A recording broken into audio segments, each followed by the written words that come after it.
Nathan, for a long time in the second half this evening, it began to look as though the Gingerbreads were finally going to get that away win, first away league win of the season, coming back from a goal down and putting a lot of pressure on a Coventry Sphinx side, but ultimately it's ended up in the same result again. Yeah, massively disappointed tonight. You know, we come here, they've lost 5 out the 7, they've drew 2, lost 5, and they're a wounded animal, and we had to go for the throat straight from the off. And first half, it was very frantic. I thought neither side had any control of the game.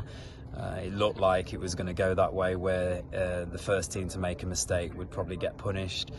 It was a tight affair, and I thought we settled into middle of the first half period. I thought we did settle down and we strung a few passes together, and we looked a good side when we did that. But we go in at half time 0-0. We take it long if we need to.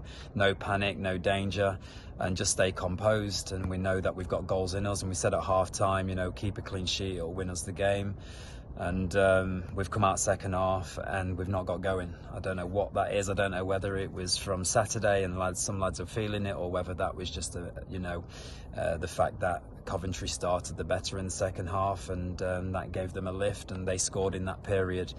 What we'll say is incredible character in that moment to come back. We made a change when we went 1-0 down. I thought that worked. I thought that was effective. We put 2 down the middle, and we got back into it straight away.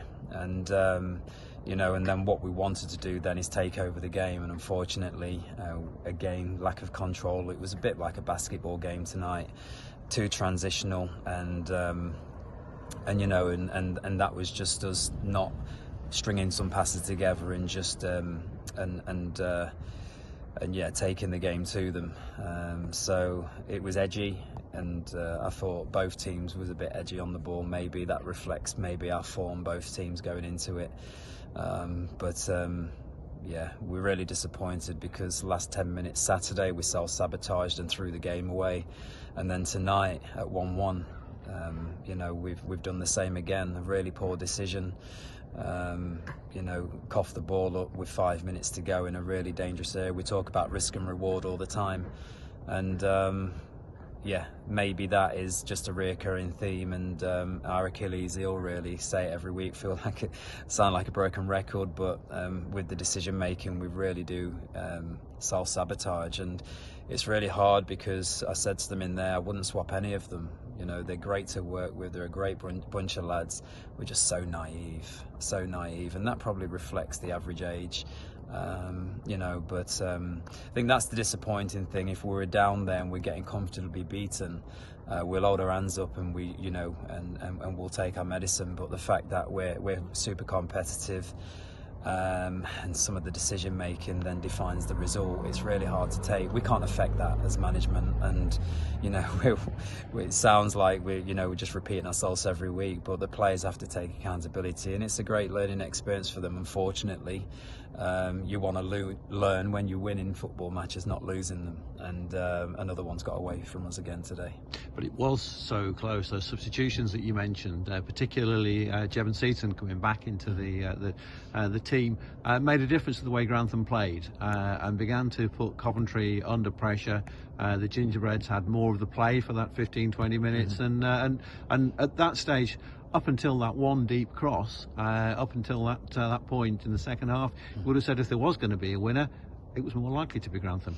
Yeah, and I thought, great character, made the changes, and Jev did really well when he come on, put himself about, helped Lewis up there because he was isolated, like I said, first half. I thought we had momentum. Freddie with a great finish, and and you could just feel the energy and the momentum shift. And we probably needed to go and get a second when we was on top in that period, and it was tight. It was a tight affair, both scrapping for their lives, down there.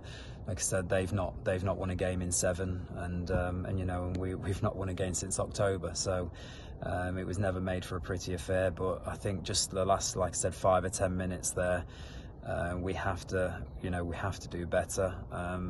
We have to take the positives, and the positives are that we've got a good bunch in there, good group of lads. On paper, we've got some good individuals there, and it's just unfortunate that that we beat ourselves again. Nathan, thank you very much. Thank you.